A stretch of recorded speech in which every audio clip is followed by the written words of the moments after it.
আসসালামু আলাইকুম প্রিয় এসএসসি এবং এইচএসসি শিক্ষার্থীবৃন্দ, তোমরা কেমন আছো?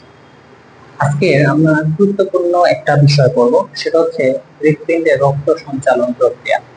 আমি এসএসসি এবং এইচএসসি অনেক শিক্ষার্থীদের দেখছি যারা সৃজনশীল লিখতে গিয়ে হৃৎপিণ্ডের রক্ত সঞ্চালন প্রক্রিয়া ভুল করে সবসময়। এই রক্ত সঞ্চালন প্রক্রিয়াটা কিন্তু খুব সহজ। তুমি যদি ধারাবাহিকভাবে মনে রাখতে পারো, তাহলে এই হৃৎপিণ্ডের রক্ত সঞ্চালন প্রক্রিয়াটা খুব সহজ। এখন এসএসসি এবং এইচএসসি এর ক্ষেত্রে এসএসসি-টা খুব ইজিলি তুমি জাস্ট উঠাই দিলে হবে। অর্থাৎ তুমি যদি পারো অক্সিজেন সমৃদ্ধ রক্ত পরিবহন, আর বর্ডার লাইনে তুমি যদি কার্বন ডাই অক্সাইড সমৃদ্ধ রক্ত পরিবহন তুলে দিতে পারলে খুবই সহজ। কিন্তু এইচএসসি এর ক্ষেত্রে দুইটা বিষয় আলাদা করতে হবে, সেটা হচ্ছে পালমোনারি সার্কুলেশন আর সিস্টেমিক সার্কুলেশন। সিস্টেমিক সার্কুলেশনটা হচ্ছে আমার হৃৎপিণ্ড থেকে রক্তটা আমার পুরো সিস্টেমে চলে যাবে। সিস্টেম মানে কি, আমার যে তন্ত্রগুলো আছে এই তন্ত্রগুলোতে চলে যাবে। আমার রেচন তন্ত্র আছে, আমার পরিপাক তন্ত্র আছে, এই জিনিসগুলোতে চলে যাবে। আর পালমোনেল শব্দের অর্থটা হচ্ছে ফুসফুস। তাহলে পালমোনেলে মানে পালমোনারি সার্কুলেশনটা কোথায় যাবে? স্বাভাবিকভাবে আমার ফুসফুসে চলে যাবে। তাহলে ব্যাপারটা খুব সহজ। তার মানে পালমোনারি সার্কুলেশন কোথায় যাবে? ফুসফুসে যাবে। আর সিস্টেমিক সার্কুলেশনটা আমার পুরো শরীরে ছড়িয়ে যাবে। তাহলে আমি সহজে তোমাদের বোঝানোর জন্য প্রথমে এসএসসি তে তারপরে এইচএসসি তে আলাদা করে বোঝাবো। দেখো, সবার প্রথমে আমরা জানি এটা হচ্ছে আমাদের হৃৎপিণ্ড। হৃৎপিণ্ডের একটা আবরণ আছে, তোমরা জানো, পেরিকার্ডিয়াম। হৃৎপিণ্ডের তিনটা স্তর আছে, এগুলো এখন আমরা জানবো না। এখন আমাদের গুরুত্বপূর্ণ দুইটা জিনিস হচ্ছে রক্তবাহিকা, সেটা হচ্ছে শিরা এবং ধমনী। শিরার কাজ কি এবং ধমনীর কাজ কি? ধমনীর কাজ হচ্ছে অক্সিজেন সমৃদ্ধ রক্ত পরিবহন করা। অ্যাকসেপ্ট অ্যাকসেপ্ট হচ্ছে এই যে পালমোনারি ধমনী, তার কাজ কি? কার্বন ডাই অক্সাইড সমৃদ্ধ রক্ত পরিবহন করা।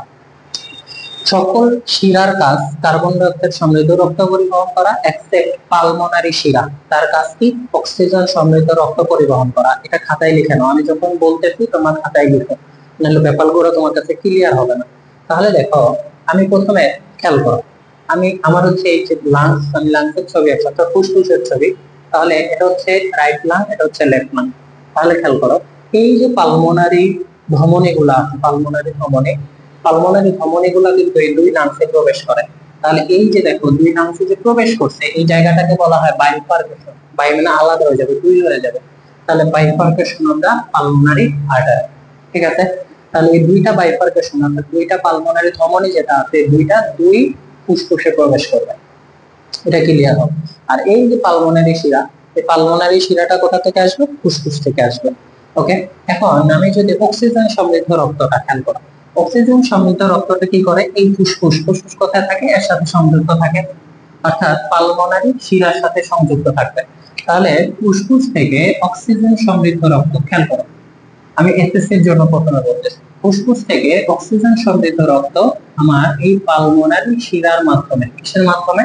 পালমোনারি শিরার মাধ্যমে সবার প্রথমে আমার কোথায় আসবে? লেফট অ্যাট্রিয়ামে আসবে। কোথায় আসবে? লেফট অ্যাট্রিয়ামে আসবে। ওকে, এখন অক্সিজেন সমৃদ্ধ রক্ত লেফট অ্যাট্রিয়ামে আসার পরে ওই রক্তটা কোথায় আসবে? আমার লেফট ভেন্ট্রিকলে চলে আসবে। কোথায় চলে আসবে? লেফট ভেন্ট্রিকলে।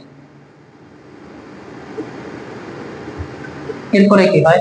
লেফট ভেন্ট্রিকলে অক্সিজেন সমৃদ্ধ রক্ত আসতেছে। এই অক্সিজেন সমৃদ্ধ রক্ত লেফট ভেন্ট্রিকল থেকে, লেফট ভেন্ট্রিকলের সাথে যুক্ত থাকে কে? লেফট ভেন্ট্রিকলের সাথে যুক্ত থাকে কে? অ্যাওয়ার্টা। অ্যাওয়ার্টা কি বড়, আর্টারি থেকে বড় হয়। যত নিচে নামবা আর্টারিওল, এগুলো ক্ষুদ্র শাখা প্রশাখা, যত বড় হবে অ্যাওয়ার্টা হয়। তাহলে এই যে দেখো, লেফট ভেন্ট্রিকলের থেকে উঠে উৎপত্তি গ্রহণ করে হচ্ছে তাই অ্যাওয়ার্টা। তাহলে এই যে অ্যাওয়ার্টা উপরের দিকে উঠে, আমরা যদি কেউ কিডনি করে থাকি, কিডনির নালীগুলো পড়ছি না, নালীগুলোকে অ্যাসেন্ডিং লুপ, ডিসেন্ডিং লুপ, হেন্ডিং লুপ পড়ছি, ঠিক এরকম। তাহলে এটা উপরের দিকে উঠে অ্যাসেন্ড করে, কেউ উপরের দিকে উঠে, তাহলে এটা হচ্ছে অ্যাসেন্ডিং অ্যাওর্টা। তাহলে দেখো, অ্যাসেন্ডিং অ্যাওর্টার পরে এখানে ভাঁজ হয়ে যাচ্ছে না, প্রতিনিয়ত ভাঁজ হচ্ছে। তাহলে এই যে ভাঁজটা যে হচ্ছে, এটাকে বলা হয় আর্চ, ভেঙে যাওয়া, আর্চ অফ অ্যাওর্টা। যখন নিচের দিকে নামবে তখন ডিসেন্ড করে, তাহলে বলি না আমরা ছেলেটা ডিসেন্ড, তাহলে এটা হচ্ছে ডিসেন্ডিং অ্যাওর্টা। এটার নাম কি? Descending aorta. সহজ। তাহলে আর্টারির কাজ কি? অক্সিজেন সমৃদ্ধ রক্ত পরিবহন করা। লেফট ভেন্ট্রিকল থেকে অক্সিজেন সমৃদ্ধ রক্ত কি করবে? এই যে আর্চ অফ অ্যাওর্টায় যাওয়ার পরে ডিসেন্ডিং অ্যাওর্টার মাধ্যমে পুরো শরীরে মানে সিস্টেমে চলে যাবে, পুরো শরীরে ছড়িয়ে যাবে। এখন এই যে পুরো শরীরে যে ছড়িয়ে গেল, ছড়িয়ে যাবার পরে সেখানে যাবার পরে অক্সিজেন ত্যাগ করবে, অক্সিজেন আমাদের শরীরে শক্তি উৎপাদনে সহায়তা করবে এবং শ্বসন প্রক্রিয়া থেকে কি কার্বন ডাই অক্সাইড তৈরি হয়। এই কার্বন ডাই অক্সাইড আমার রক্তের সাথে যুক্ত হয়, তোমরা জানো। তাহলে কার্বন ডাই অক্সাইড সমৃদ্ধ রক্ত পুরো শরীর থেকে আমার কোথায় আসবে? হৃৎপিণ্ডে আসবে প্রথমে। পুরো শরীর থেকে কার্বন ডাই অক্সাইড সমৃদ্ধ রক্ত, দেখো আমার শরীরের নিচের অংশ অর্থাৎ হৃৎপিণ্ড বক্ষ গহ্বরে থাকে, বক্ষ গহ্বরের নিচের অংশ থেকে, নিচের অংশ থেকে কি আসবে? এই যে নিচে, এটার নাম কি? নিম্ন মহাশিরা। কি নাম? নিম্ন মহাশিরা। এই নিম্ন মহাশিরার মাধ্যমে কার্বন ডাই অক্সাইড সমৃদ্ধ রক্ত কোথা থেকে আসবে? নিচের থেকে। আমার দেহের নিচের অংশ থেকে কার্বন ডাই অক্সাইড সমৃদ্ধ রক্ত নিম্ন মহাশিরার মাধ্যমে কোথায় প্রবেশ করবে? রাইট অ্যাট্রিয়ামে প্রবেশ করবে। কোথায় প্রবেশ করবে? রাইট অ্যাট্রিয়ামে।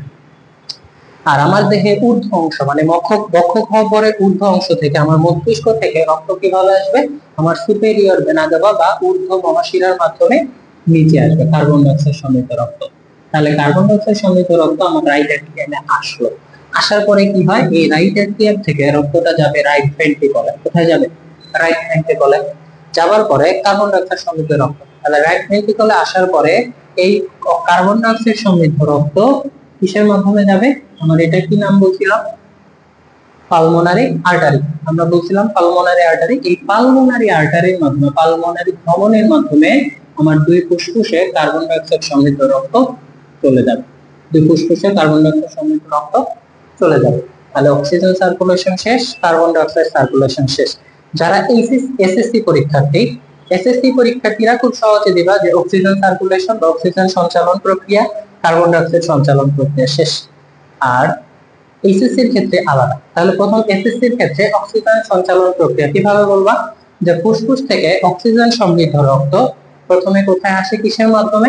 পালমোনারি শিরার মাধ্যমে লেফট অ্যাট্রিয়ামে আসে। এরপর লেফট অ্যাট্রিয়াম থেকে রক্ত এখানে কি প্রেসার সৃষ্টি করে, যাই হোক এটা পরের বিষয়। লেফট অ্যাট্রিয়াম থেকে রক্তটা কোথায় আসে? লেফট ভেন্ট্রিকলে আসে। লেফট ভেন্ট্রিকলে অক্সিজেন সমৃদ্ধ রক্ত আসার পরে তারপরে সে কি করে? এখান থেকে অর্থাৎ কিসের মাধ্যমে? অ্যাওর্টার মাধ্যমে, অ্যাসেন্ডিং অ্যাওর্টা, তারপরে এটা কি? এটা হচ্ছে আর্চ অফ অ্যাওর্টা এবং ডিসেন্ডিং অ্যাওর্টার মাধ্যমে আমার পুরো দেহে ছড়িয়ে যায়। এটা হচ্ছে অক্সিজেনের পরিবহন।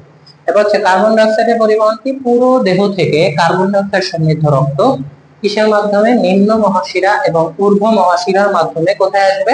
আমার রাইট অ্যাট্রিয়ামে আসবে। রাইট অ্যাট্রিয়াম থেকে রক্ত কোথায় আসবে? রাইট ভেন্ট্রিকলে আসবে। এরপরে কার্বন ডাই অক্সাইড সমৃদ্ধ রক্ত কি করবে? পালমোনারি আর্টারির মাধ্যমে ফুসফুসে চলে যাবে। এটা হচ্ছে কার্বন ডাই অক্সাইড সার্কুলেশন। খুব সহজ, তুমি যদি এটা মনে রাখতে পারো, প্রথমে ফুসফুস থেকে অক্সিজেন আসে, অক্সিজেন সমৃদ্ধ রক্ত পুরো শরীরে ছড়িয়ে যায়, দেন কার্বন ডাই অক্সাইড ফিরে আসে। তুমি চিত্রগুলা খেয়াল করবা, চিত্র কোথা থেকে কার সাথে কার সংযুক্ত, এটা যদি মনে রাখতে পারো তোমার জন্য খুব সহজ। এখন হচ্ছে এইচএসসি যারা, তাদের জন্য একটু আলাদা করতে হয়। এটা যদি এসএসসি শিক্ষার্থীরা দিতে পারে তাহলে খুবই ভালো।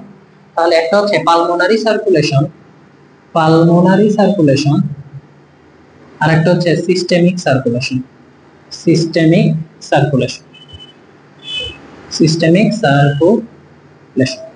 ওকে, তাহলে পালমোনারি সার্কুলেশন আর সিস্টেমিক সার্কুলেশন কোথা থেকে শুরু হবে? তাহলে আমার সিস্টেমিক সার্কুলেশনটা শুরু হবে কোথা থেকে? তার মানে আমার রক্ত অক্সিজেন যেখানে আসে, আসে জমা হয় কোথায়? লেফট ভেন্ট্রিকলে। লেফট ভেন্ট্রিকলে আসার পরে আমার সিস্টেমিক সার্কুলেশন শুরু হয়। তাহলে সিস্টেমিক সার্কুলেশনে খেয়াল করো, লেফট ভেন্ট্রিকল থেকে অক্সিজেন সমৃদ্ধ রক্ত কোথায় যাবে? অ্যাওর্টার মাধ্যমে, অর্থাৎ কি বলে arch of aorta, ascending aorta, অ্যাওর্টারের মাধ্যমে পুরো শরীরে অক্সিজেন সমৃদ্ধ রক্ত চলে যাবে। খেয়াল করো, এরপরে কার্বন ডাই অক্সাইড সমৃদ্ধ রক্ত নিম্ন মহাশিরা, ঊর্ধ্ব মহাশিরার মাধ্যমে রাইট অ্যাট্রিয়ামে আসবে এবং রাইট ভেন্ট্রিকলে আসবে। এই পর্যন্ত অংশটাকে বলা হয় সিস্টেমিক সার্কুলেশন। কি বলা হয়? Systemic circulation. তাহলে পালমোনারি সার্কুলেশনটা কি? দেখো আমি এত দূর যে ঘুরে আসলাম, আমি একবারও কি ফুসফুসে গেছি? না, এখনো কিন্তু আমার ফুসফুসে যাই না। তাহলে আমাকে কোথায় যেতে হবে? ফুসফুসে যখনই আমি যাব তখন কি হয়ে যাবে? Pulmonary circulation. রাইট ভেন্ট্রিকল থেকে, কথা খেয়াল করো, রাইট ভেন্ট্রিকল থেকে যখন রক্ত, কার্বন ডাই অক্সাইড সমৃদ্ধ রক্ত ফুসফুসে চলে যাবে, বাইফার্কেট হয়।